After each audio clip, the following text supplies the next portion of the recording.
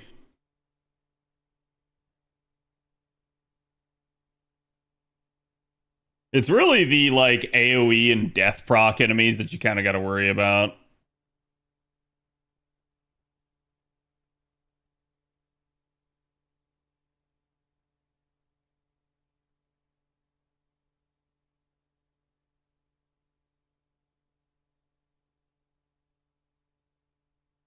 I'm not getting anything out of that. Put it second, give me more stars. Problem is that's the turn where all of my arts cards were. Best units to have in general to face, but outside of that, would them still be great options for future content? Huh?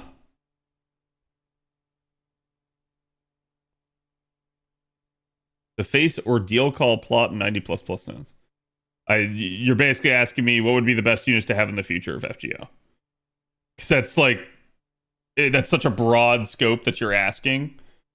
I don't think there's like as easy of an answer. Like the ordeal call story chapters all have a very class specific gimmick. I mean, I don't think it's like super difficult to overcome them. You need to at least have somebody that you can use for each of the classes.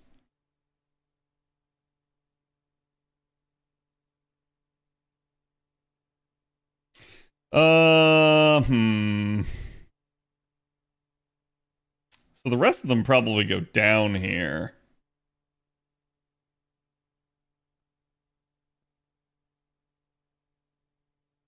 I can't do a arts chain. I have 2 turns before I get another charge skill.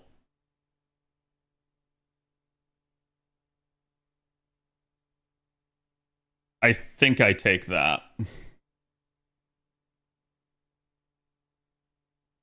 Yeah, it's like if you're asking about 90 plus plus, 90 plus plus is all over the place. So there's no like one size fits all answer. Like there's no quote unquote pattern to 90 plus plus content.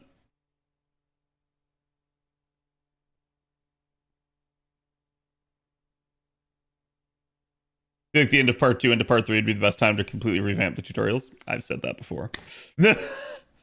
That is literally like if they're going to do any sort of reset on the game, it needs to come with part 3. Because it's not going to get any easier the longer they go. And at least if they do it then, everybody will understand. If they try to do it at other times, people will like flip their shit. So, don't have a CE tutorial, right? What do you mean CE tutorial? What even are craft?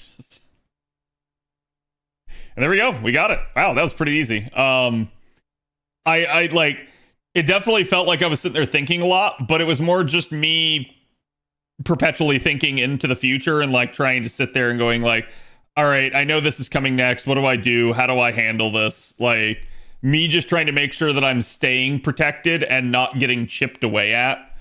And that's why I played it the way that I did. But it was not hard. I mean, not everybody's going to sit there and have like some really easy, like strong loopable berserker like that. But you could definitely make use of various other characters, including damage bonus units in the event, like Tiamat or Draco. So you do have a damage bonus C. Make sure you guys MLB that. And I think it's really not that hard. Honestly, it's a really, really nice when the entire gimmick is put your DPS in the left slot and then kill enough enemies that you start racking up grail points. So fairly easy. Okay. Yeah, it like some CQs just are that way. Like that one, they tried to make it seem super complex, but it was like, no, there's nothing complex about it. In a weird way, I feel like while I read the story for this, I feel like I didn't pay nearly as much attention to it as I did on JP because I already knew everything that happened. Like, and I don't mean like story wise. I mean like the command supports being a thing and the various different like singularity and stuff. So it's like I just was more fixated on the story than anything else, which is actually kind of good. It's one of the things that I really like about like playing on both servers is then when I get back to like say NA for instance, I just already kind of know what the deal is and what's going on.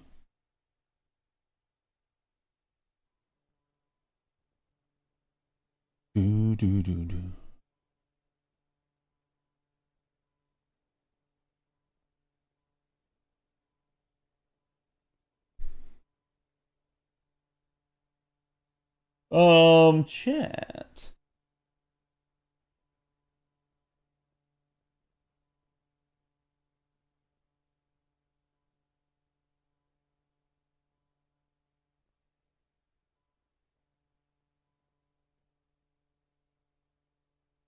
Hear me out on this, but what if part 3 they make 4-star welfares just chapter 3 part 1? I mean, they won't need to. Like, Evocation Festival will just make it so that you can get them. Unless you're talking about, like, new ones going forward.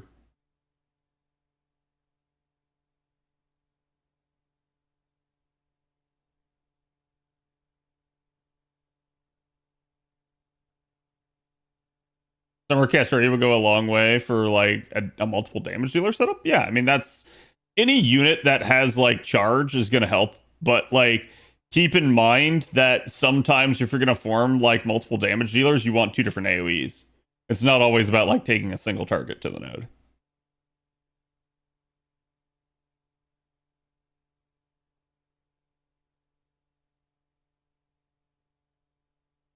You're saying they only make 5-star welfares for part 3? That's not what I got out of it.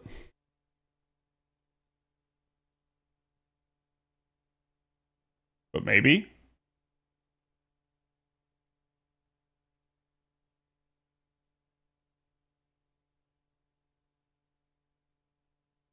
But they should also start doing 5-star welfares? No, they shouldn't.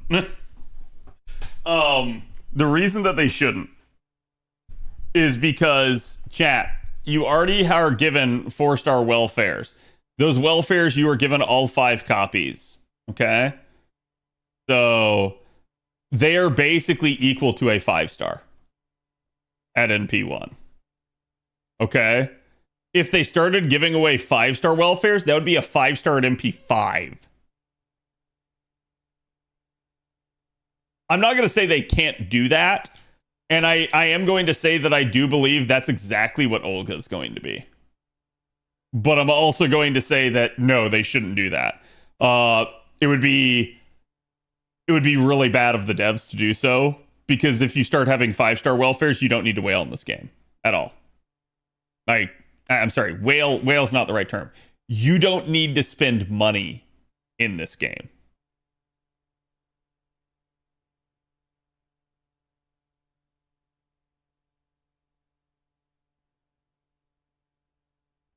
Like, it'd be nice for us as the player, but I'm on the devs like mentality wavelength here, and no, there's no way they do that. Like, I'm gonna say this. Giving away an SSR ticket's one thing. Giving away an entire SSR welfare is another. And I expect it might happen a singular time, and that time will be Olga. And you will probably never see it after that. maybe when part 3 is done.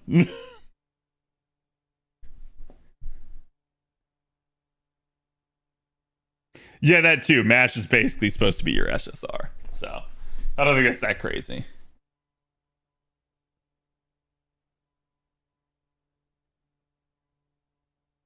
Chat.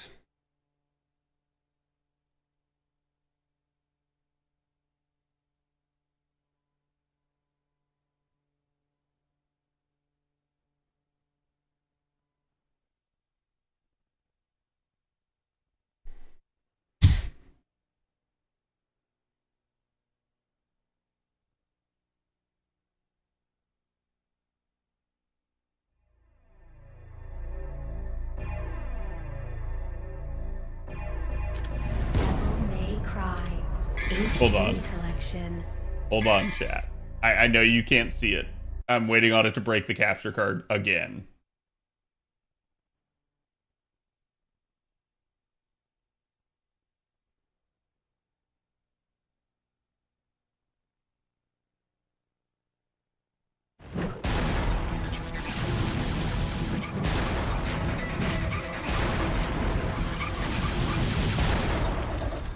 Let's rock, baby.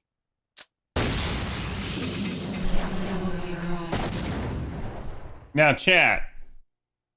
I have never played the Devil May Cry series before. I have played a little bit before now here, though. This is my first time going through the game.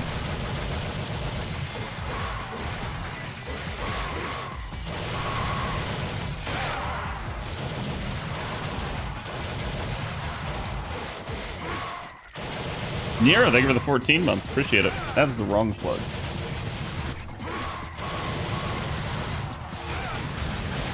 You can see the graphics are glorious.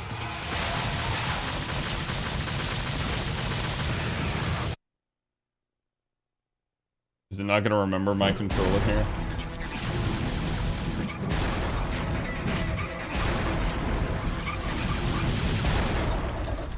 Let's rock, baby. There we go.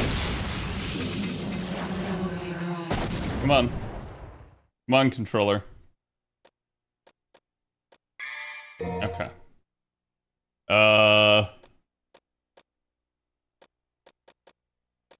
It's here. I've not been saving these in order necessarily.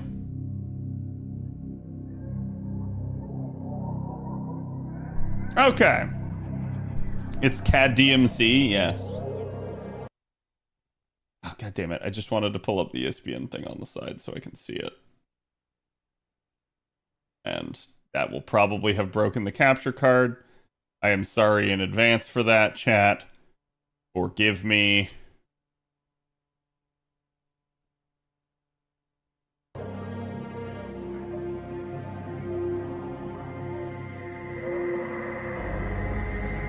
And it did.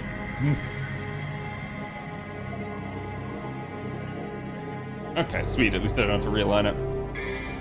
I've dropped most of my upgrades into Alistair. I'm not sure about doing round trip. Ooh, we have enough for Vortex. F it. Aurelia and Dante's jacket? E. Learn combo? What does that even mean?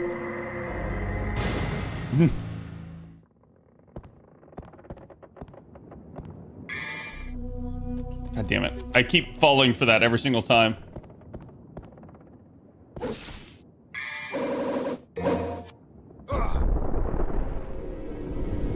That was the staff of Hermes, wasn't it?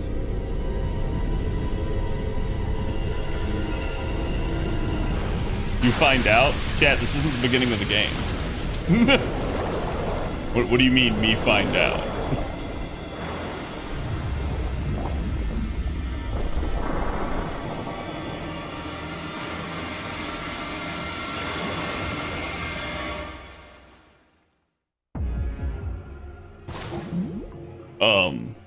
I guess I came to the water level?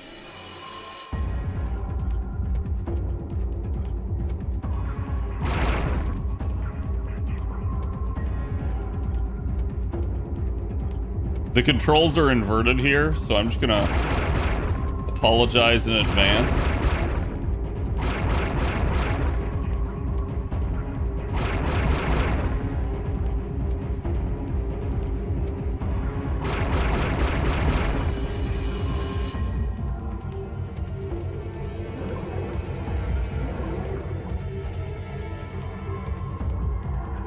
I suppose I can go out the door, but it looks like I can go there.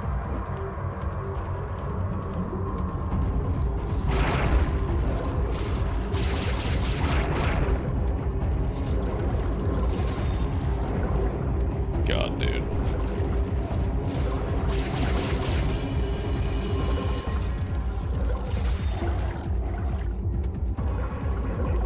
Cat, why is this so cancerous?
Oh my god, dude. Dude, the underwater combat in this game is so cancerous. Chat, please tell me I don't have to fight a boss like this.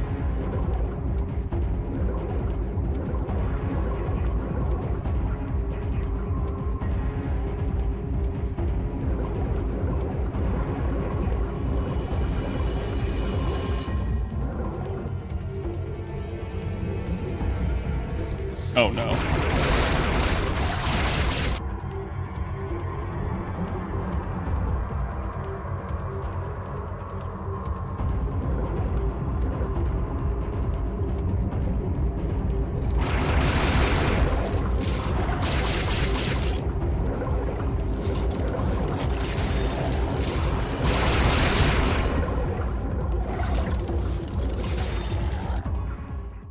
Nope. I cleared it. I didn't even mean to go out there. But I got a B rank because of it. The missions in this are weird sometimes.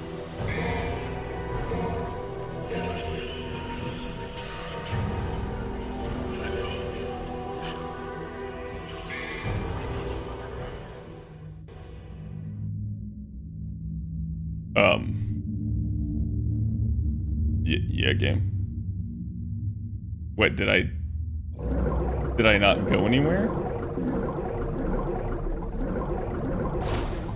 Oh, thank God.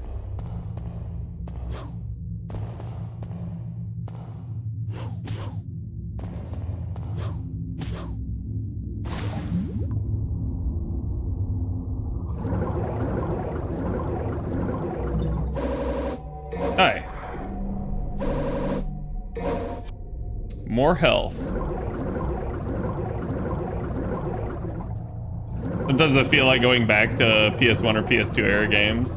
This is apparently a PS2 era game, which is wild. Apparently, Devil May Cry was supposed to be a Resident Evil game concept.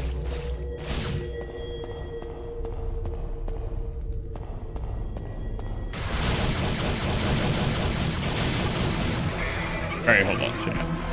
We have a better way to handle this.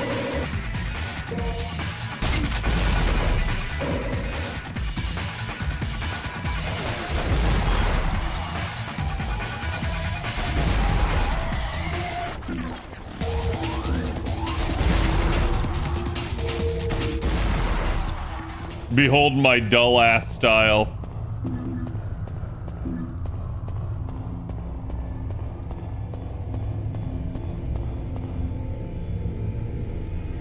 There's treasure here, but there's nothing that can be used as weapons. What do I care? I want the treasure.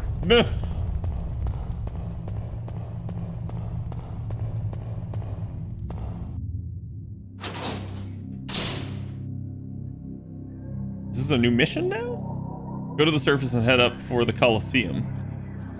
I don't think I have anything to power up.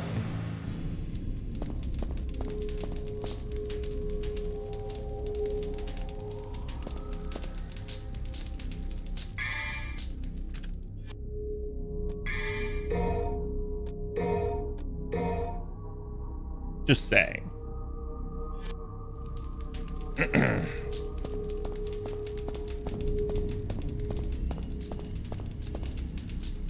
I'm surprised that didn't kill me.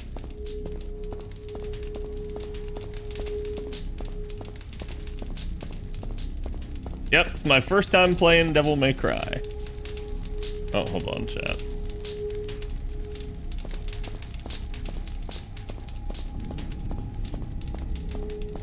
I feel like these holes are meant for something.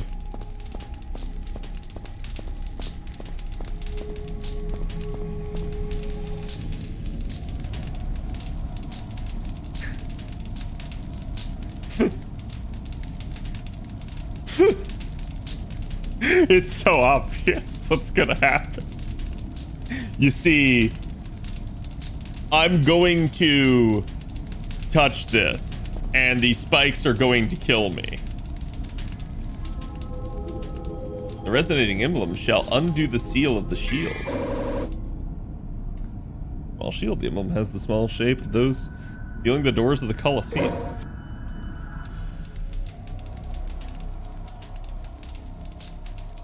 Should I turn the lever? No.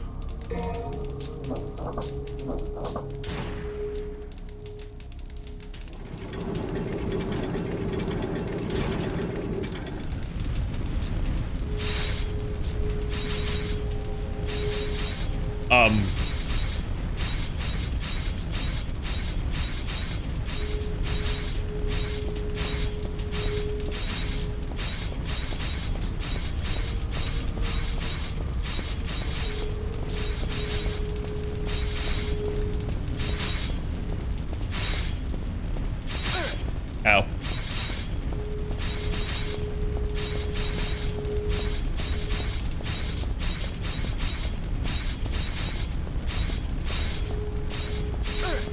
What? Dude.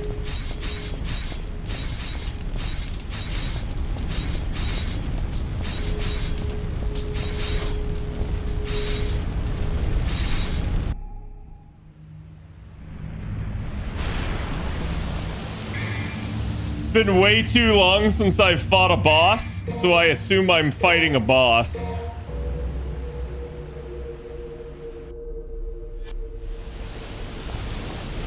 Damn, we're getting our butts kicked. We're down by 12 now.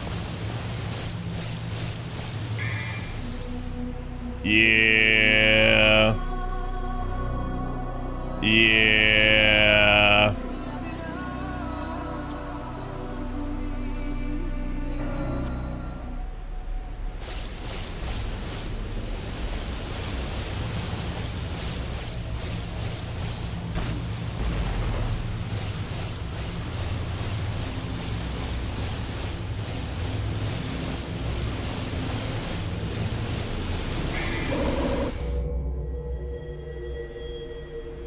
Oh, really?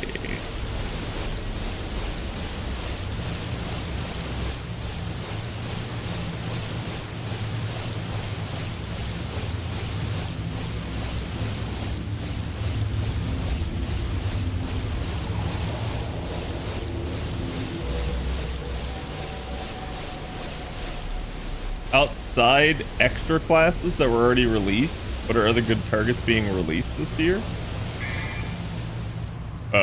I mean, like Zertoria, Ask.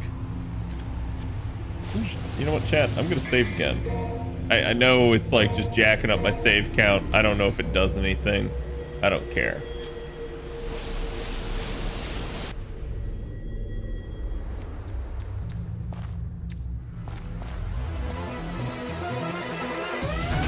No! Friggin' hate? Oh my god, no.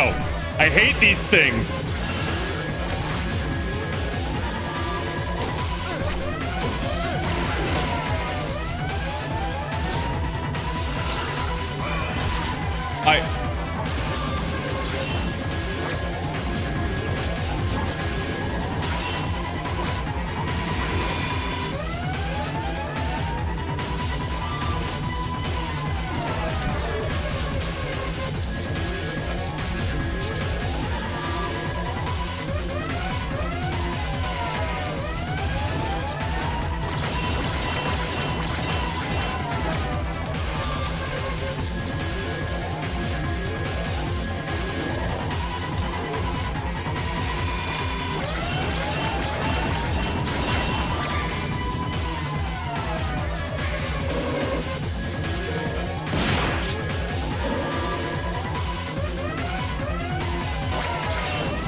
Oh, what? They can blow up? Oh my god. Bro, what is that shit? Alright, let's, Can I actually get up there?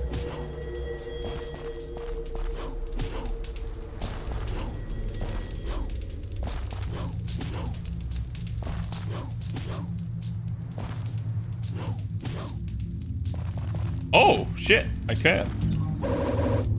Let's go. That was crazy. That's this game. That is how you do, like, all the combat in this game. That jank-ass shit.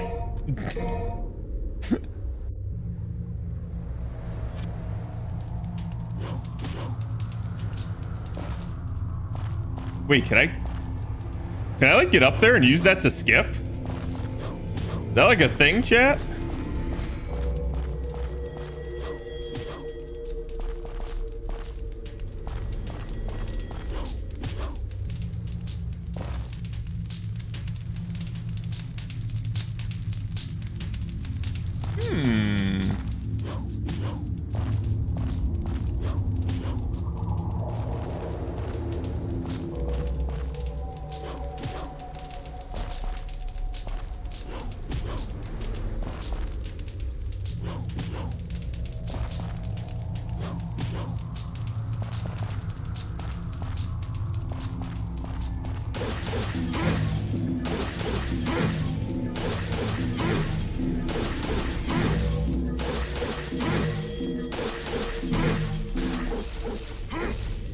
I'm guessing you like Trish's design? I don't know. I haven't seen Trish.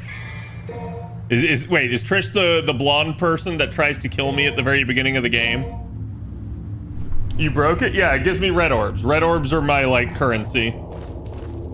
Yes, okay, yeah, she's hot. I'm... Okay, that's my own shadow. I was like, is that a fucking dog? It looked like a dog.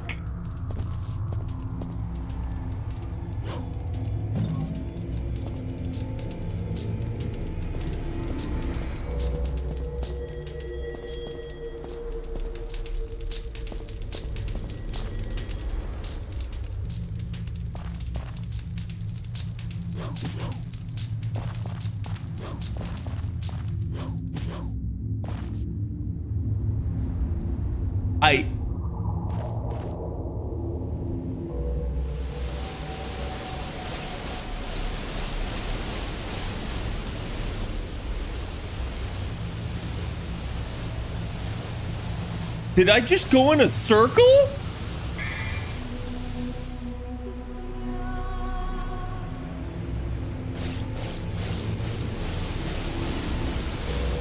I'm so confused. No.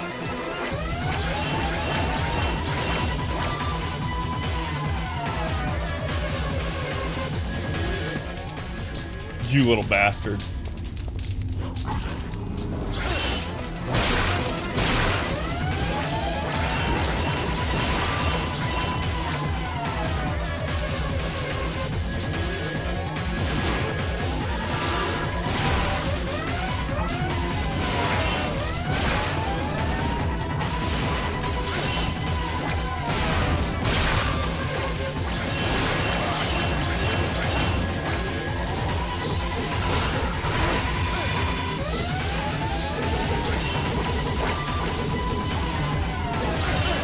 Oh my god.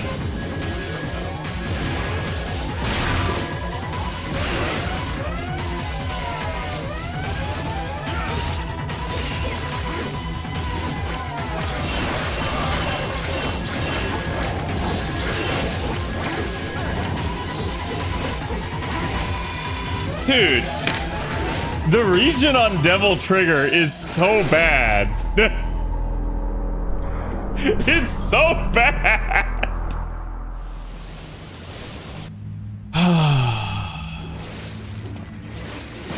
Wait, what?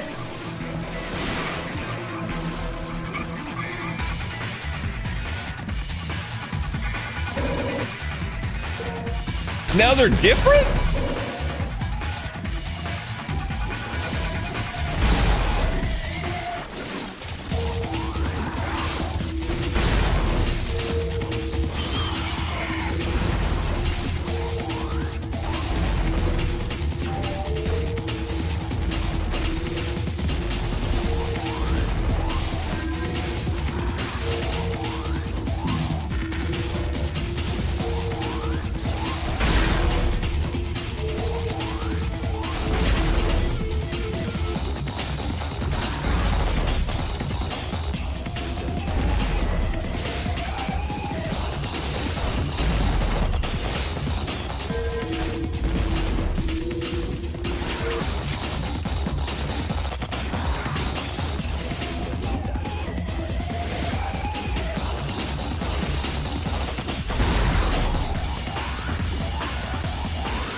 Jesus.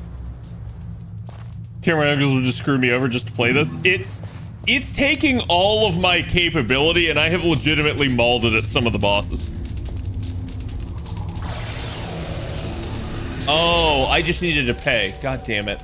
I was thinking I couldn't go through until I beat them. I don't know why. That's already been a mechanic, too.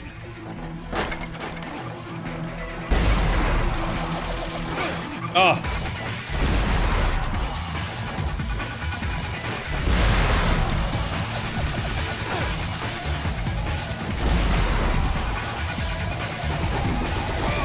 Dude! Yeah, chat, you thought Dark Souls invented that, didn't you?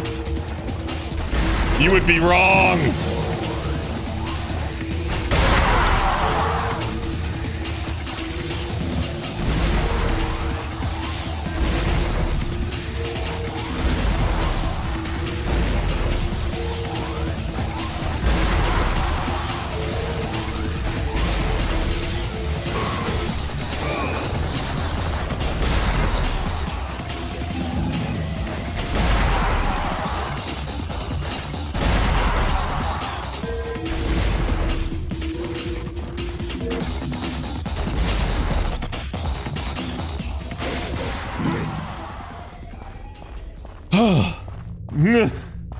Game keeps calling Cat dull. It's because I'm just using the grenade launcher, and you don't get very many style points for the grenade launcher.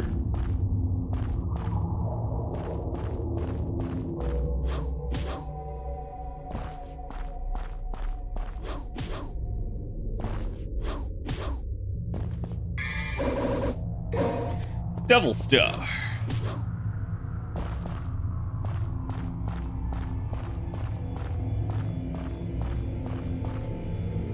Nothing I can interact with there. Thanks for spending all of my red orbs, game. I appreciate it. Oh my god. It's so annoying!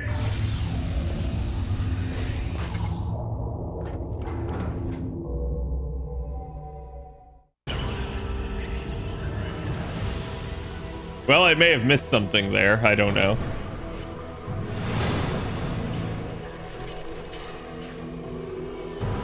Yeah, see, I wasn't very stylish. I just brutally murdered them with a grenade launcher and a shotgun most of the time.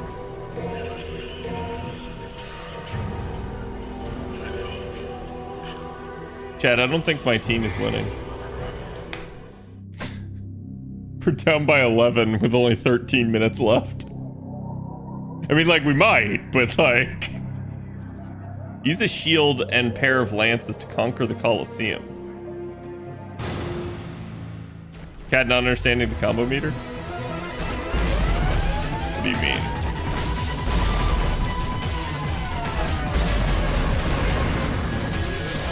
Oh, shit, it's one of these.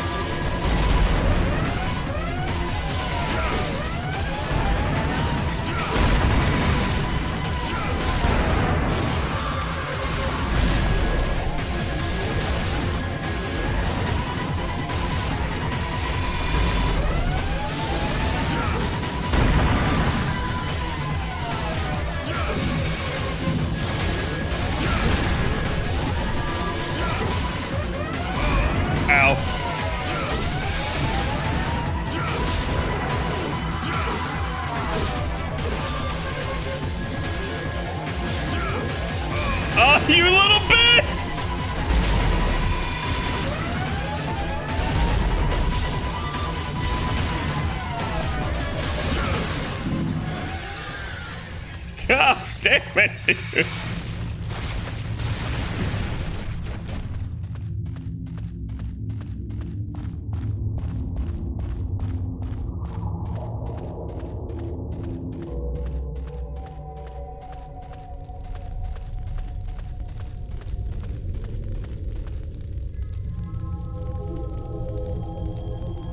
Yes.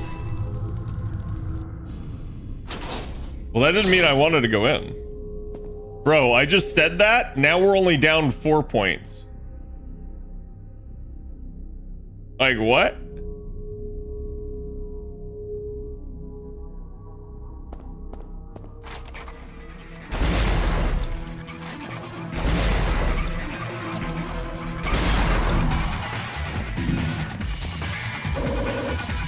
Luminite. Different properties in the human world?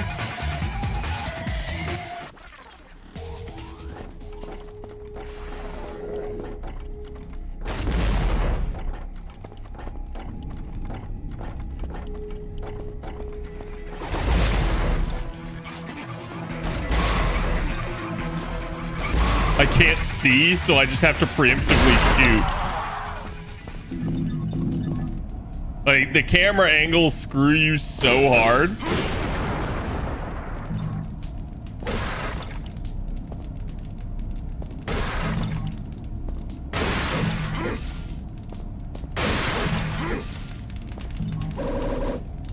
Yellow orb, sweet. The yellow orbs are your revive stones. They're what give you extra attempts before you have to reload a save. But I'm gonna assume this is a boss.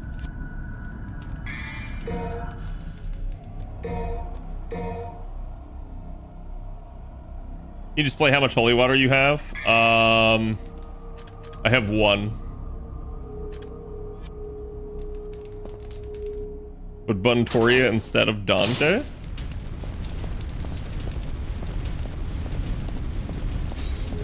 Wow.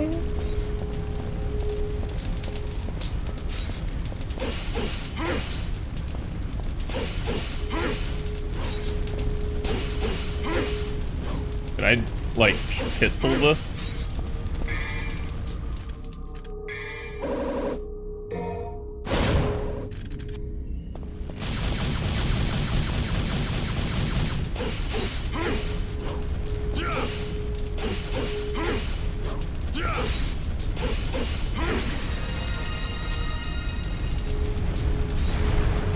What was that? Where was that? No! Yeah, I was like...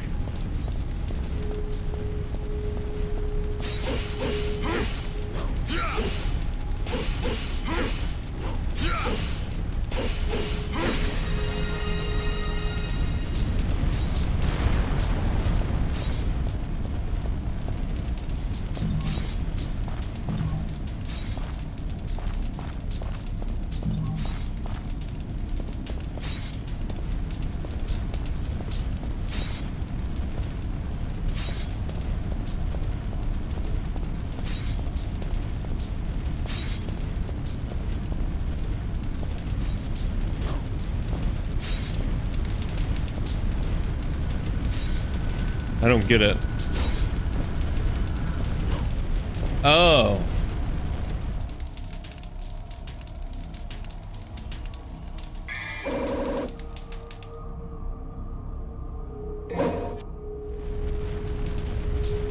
Wait, what did I just do?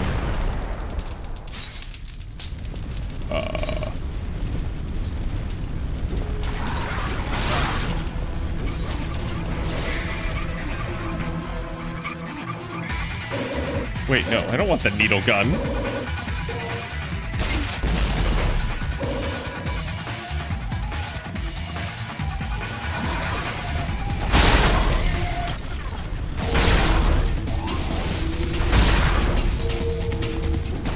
These guys have shields, chat, so it's part of the reason I am just blowing them up.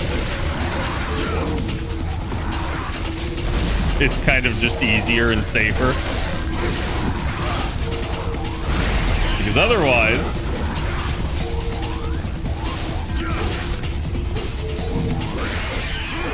You get crap like that.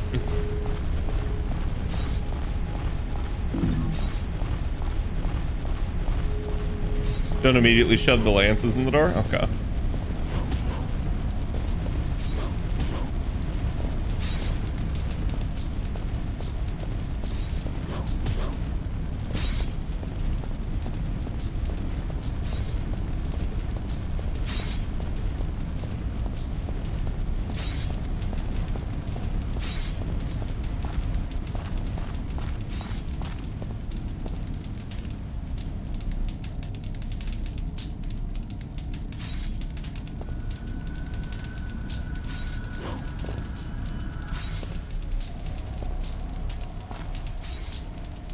Huh?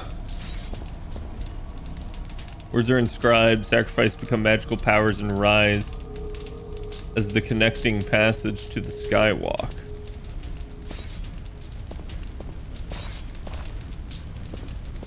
The shield on the door at the opposite end? But I feel like I did. Or do I need to like trigger these things again?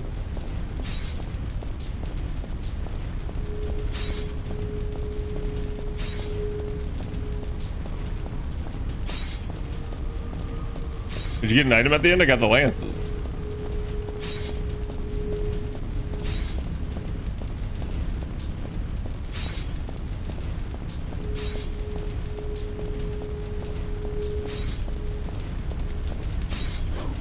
So you gotta go back to the main big room.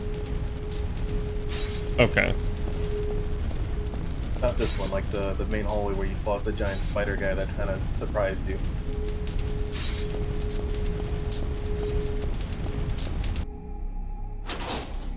So where are you saying there's another thing? So like how you entered this door. Let me get there. Yes, I do. They're free real estate.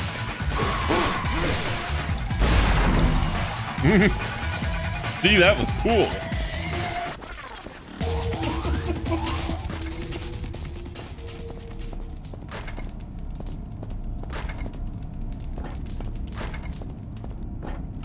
I hear some shambling.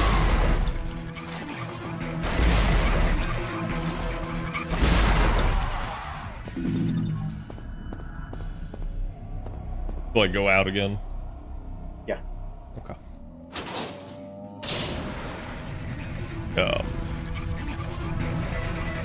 Yeah, Soul Scissors kind of came and said, "Hi."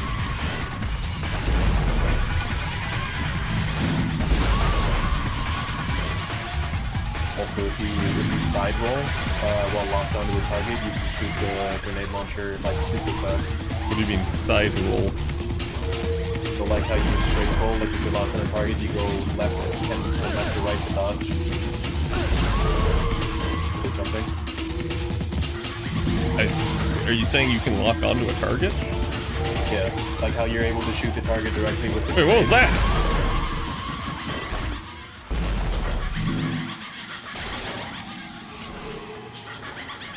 I just clicked in the right trigger. What did that do? I believe that activated one of your devil arms.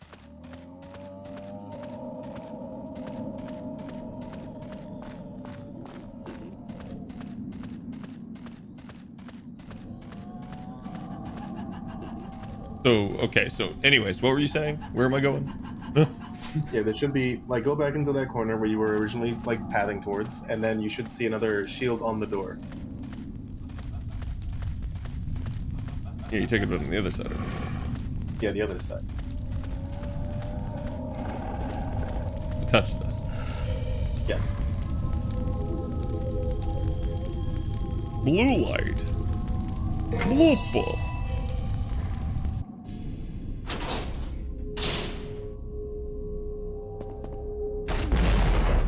Yeah, but see, now my devil trigger stuff is orange. Why is it orange? Because you currently have Ifrit active as your devil arm. What?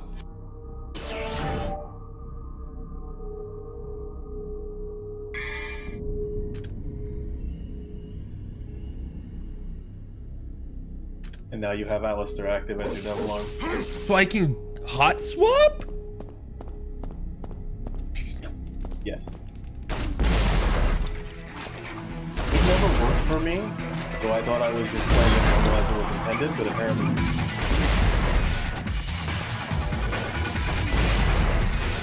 But it requires a whole animation to do it. So you gotta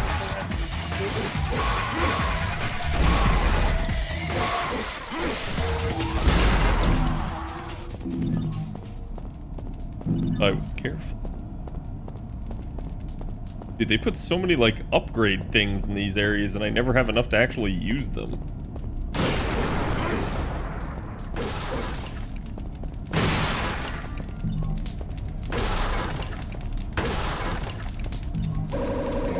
Let's go. Another blue orb. I'm sorry. Holy water. Now I have 2 holy waters, Ash. You asked earlier. Yes. You're gonna need them.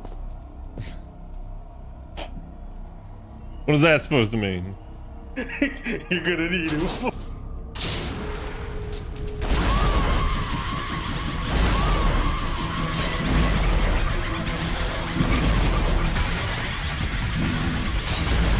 There's a third one. Yep.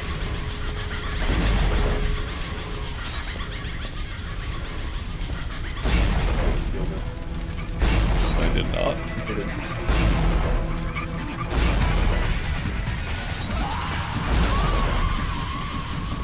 Jesus, it was like untargetable.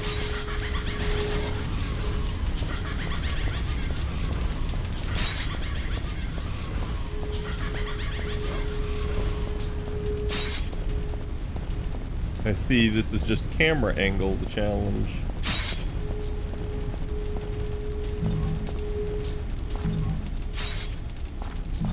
Okay, so is this the skywalk? Technically this is inaccessible to you. It's a puzzle bait. The rest of it is a head past the spikes.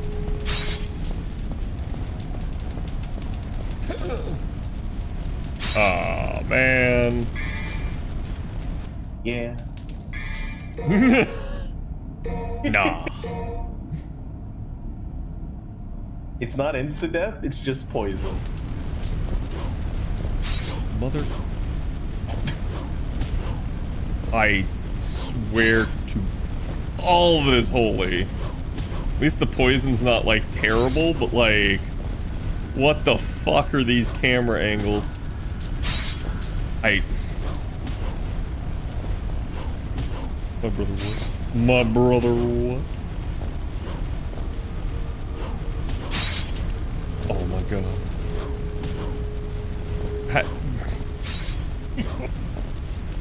I had the same problem, don't worry. It's just the actual camera change that's screwing you. Nightmare Beta, a weapon formed in the underworld. Its powers are unknown.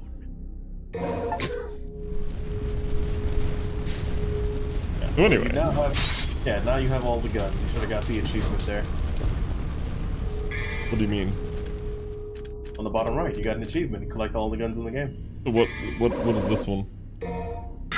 You can find out. Is it like more powerful? It's a selective weapon. Oh! Oh. So is it like lock on? Is that what it is? It does lock on to targets, but the only bad part about it is a weapon that penetrates bodies, so it bounces and ricochets a couple times until it disperses. So the more targets you have in a tight space, the more it hits, and it really increases your style points like super fast.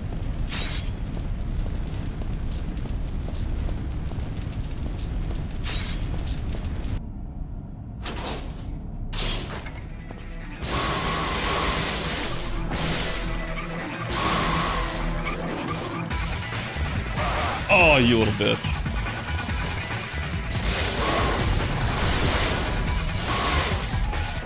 Caveat is that you can't use it in the air as like just so you can shoot it on the ground. The air shot is much. Caveat is weak as shit, Ash. Yeah, there's no knockback power, it's just straight damage.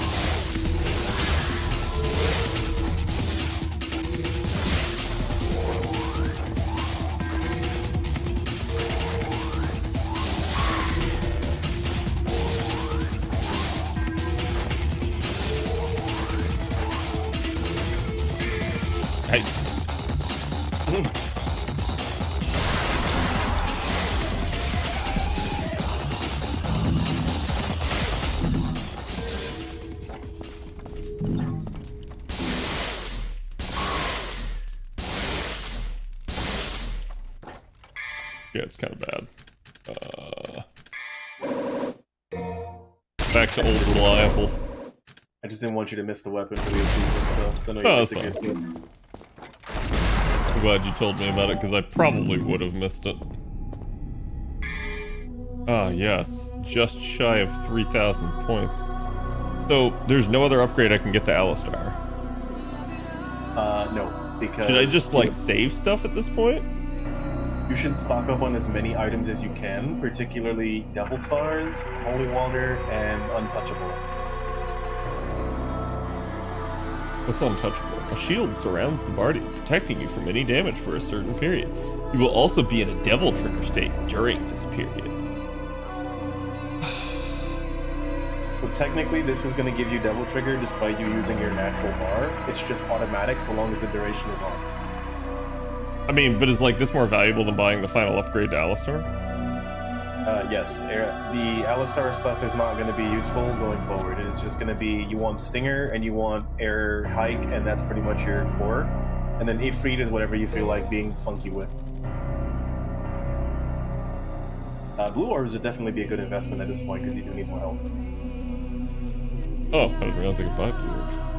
Yeah, it straight up gives you a whole set.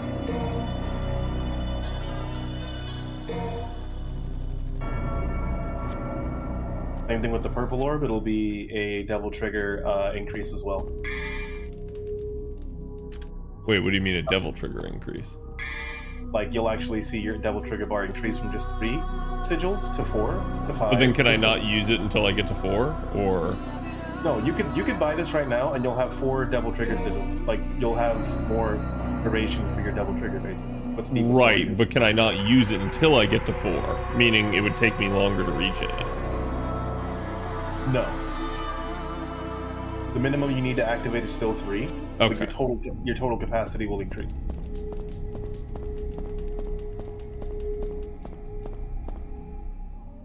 Okay, so now I go into the Coliseum. Yes, now you go into the Mausoleum.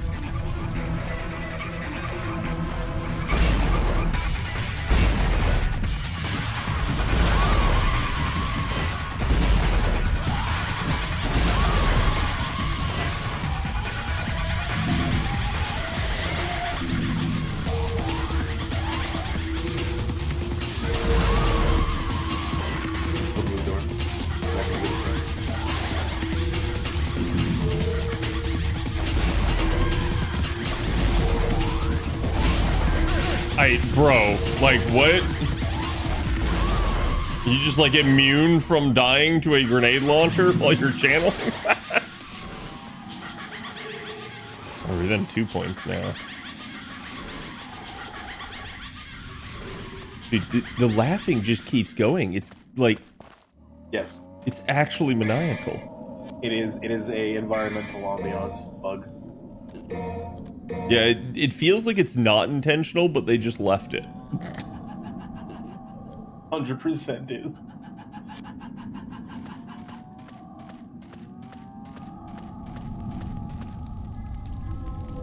There's a decoration resembling 2 knights. It appears as though the knights should be holding something. Words are carved in beneath the decoration. The shields that glow with the light and a pair of lances shall lead to the battleground. Shall I use pair of lances? Yes. Yes, you shall.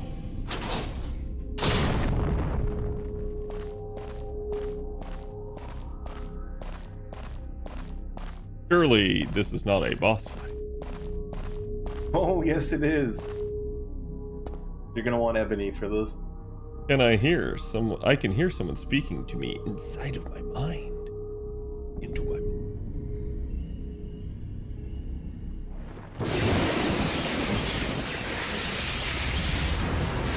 Bro, these graphics are insane. This is like Switch era graphics. God damn it, this fucker again? Like, how many times do I have to teach you this lesson? I have another holy water. I will fucking use it.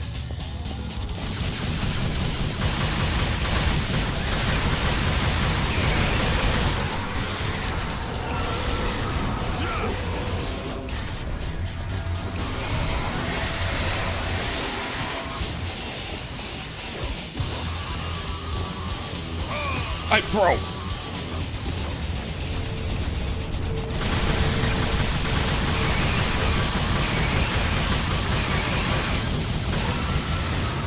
What's he doing? Where's he going? He's elevating himself. You have to use the red circle to jump up there. Bro!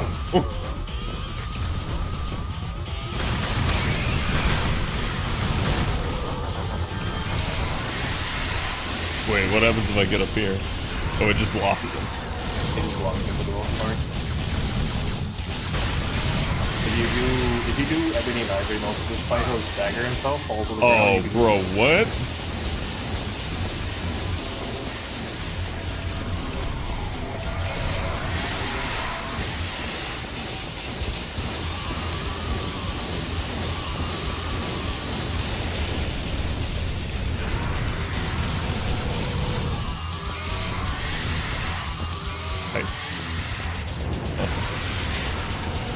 What? Ow. Ow. I need to get off of here. It's fucking terrible.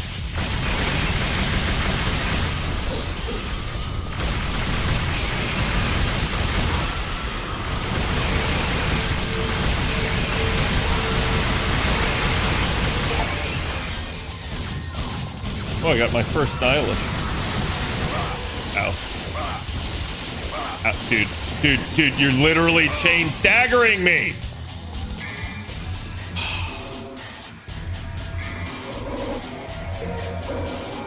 I hate this guy. Wait, what? That did nothing to him this time.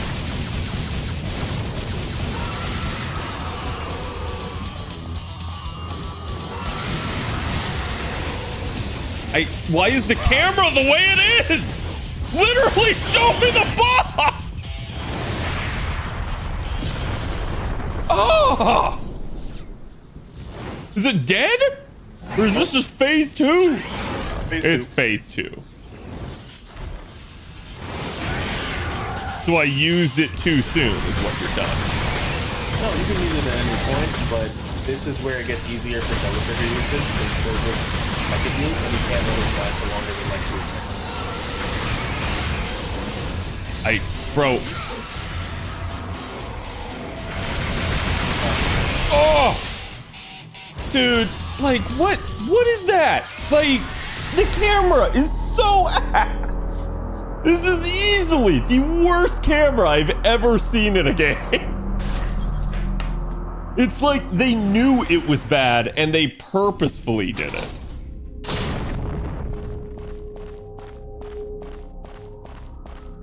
So the strat that I see online is that Ebony and Ivory can straight solo the entire first half for phase 2, and then you can double trigger Ebony and Ivory for phase 2. I mean, you're assuming I can dodge all of his bullshit. Chat has faith. Hey, chat.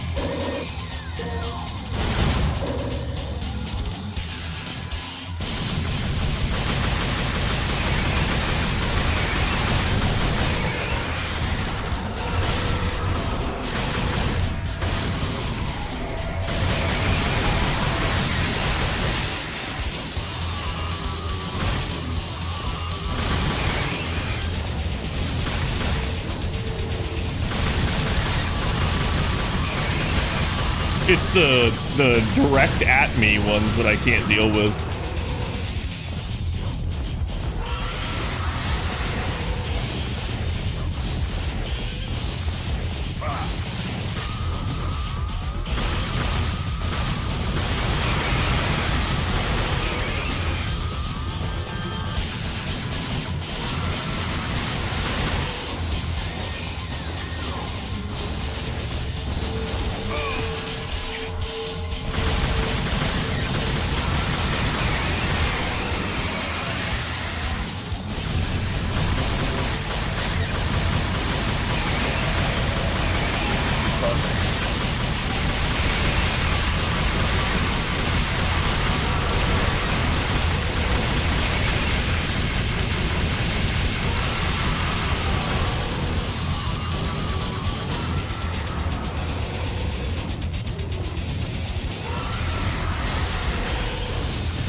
Bro. What? Like, where even is he?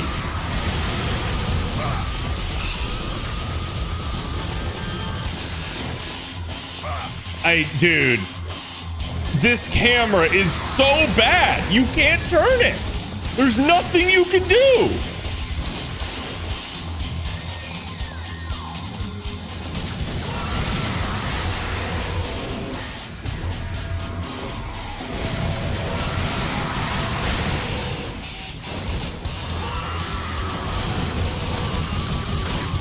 Wait, what? What are you supposed to do there? You're guessing. I'm literally just spamming the attack button. How do you get the camera to turn back towards him? It is unfortunately, you have to lock on, pray, and strafe until it's correctly done.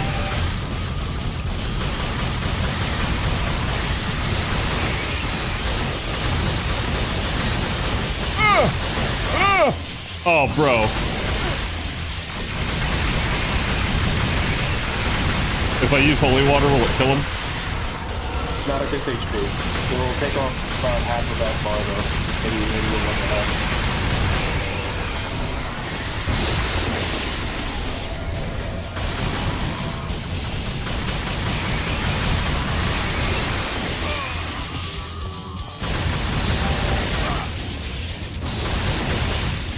Dude, come on!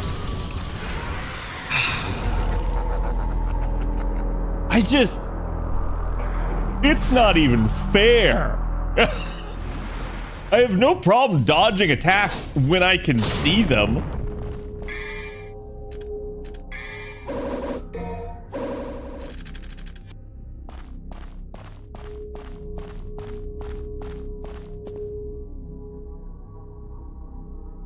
I legitimately don't understand how the camera fixes itself either.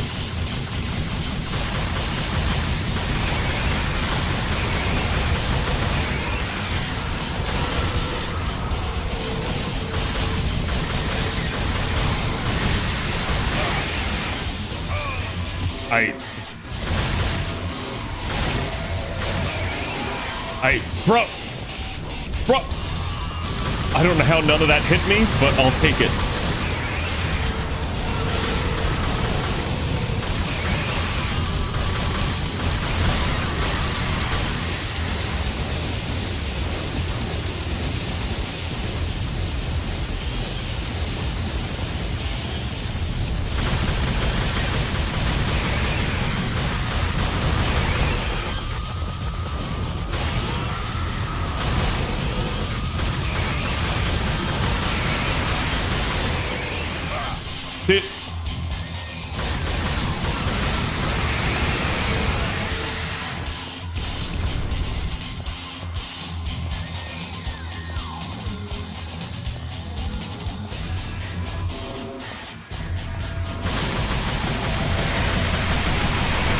He was on the ground the whole fucking time.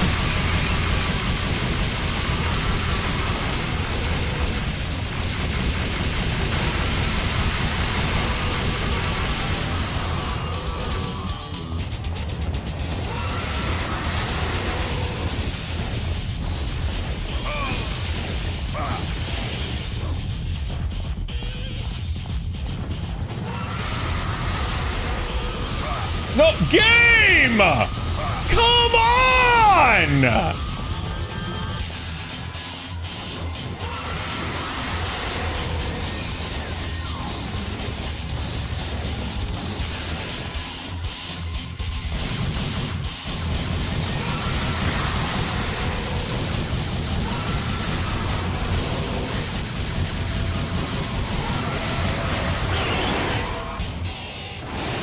Camera angle seems random. Yeah, the only thing I can figure is that by getting close to the wall, you can force the camera to realign, but it doesn't necessarily realign right.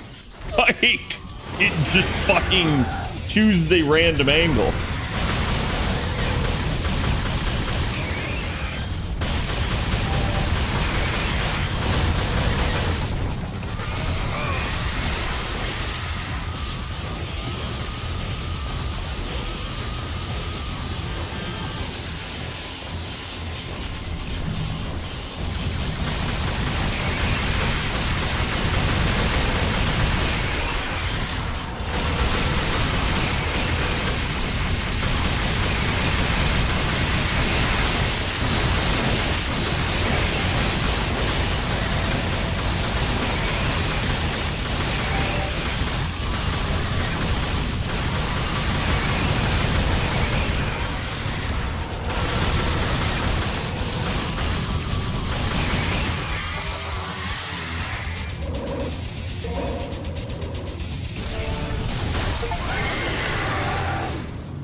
Fuck you. Ain't dealing with that shit, dude. Ain't dealing with that shit.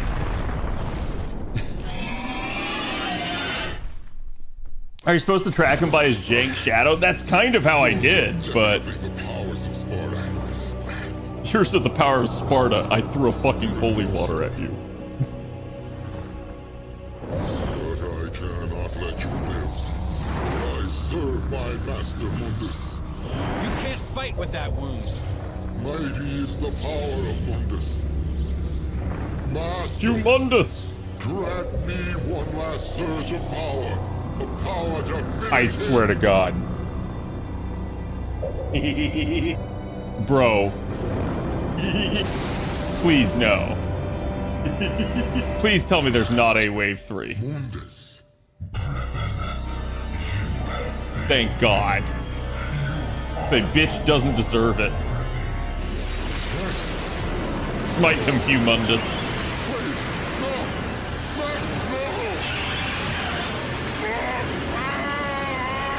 Become KFC.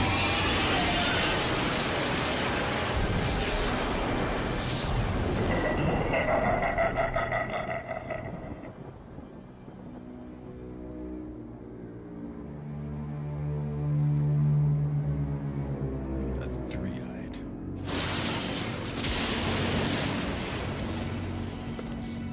Hey, yo. You beat him. Maybe it was too easy for you. That's true. His heinous ways make me sick, killing even his own, like they were nothing. Hey, why do I get the feeling that she's actually Mundus? My brother, surely. My mother used to always tell me that my father was a man who fought for the weak. He had courage and a righteous heart. But look at In the her name of my PS2 father, eyes. Would I she ever will lie to kill you? Mundus. Dude, there was audio delay there.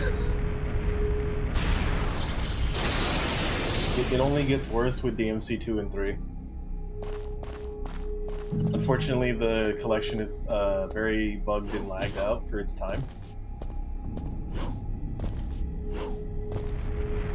Wait, what?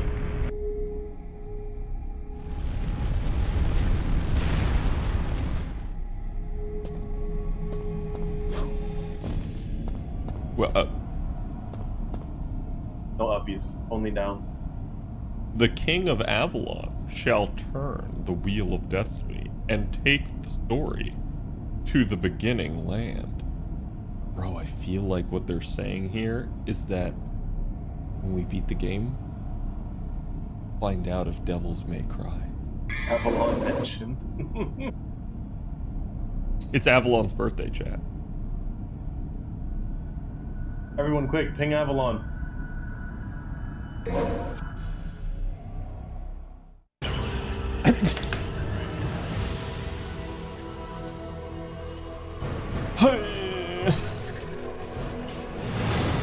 D rank! Oh yeah! The D stands for Dante. That's only my second D rank. That was like the game's way of saying there's no way you should have gotten through that. But you did. Alright, chat. Now I could start another mission, but it's 11 o'clock. So I'm not going to. So I'm gonna end it here.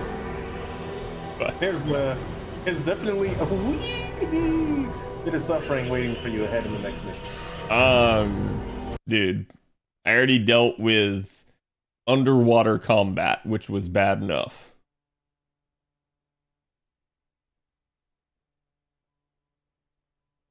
Let me see who all is on.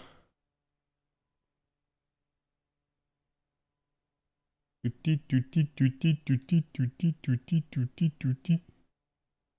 am seeing a Mr. Gotcha Gurus. Let's go give him some love. Yeah, the Gator game is still going? What do you think I'm gonna do? I'm gonna go watch it. Alright. And more importantly, I'm gonna start winding down and heading to bed. But thank you guys for being here. I hope you guys enjoyed some Devil May Cry. Go give Mr. Gotcha Gurus my love. And like I said, tomorrow, surprise for you guys. Stay tuned to YouTube. We'll see you guys for the next one.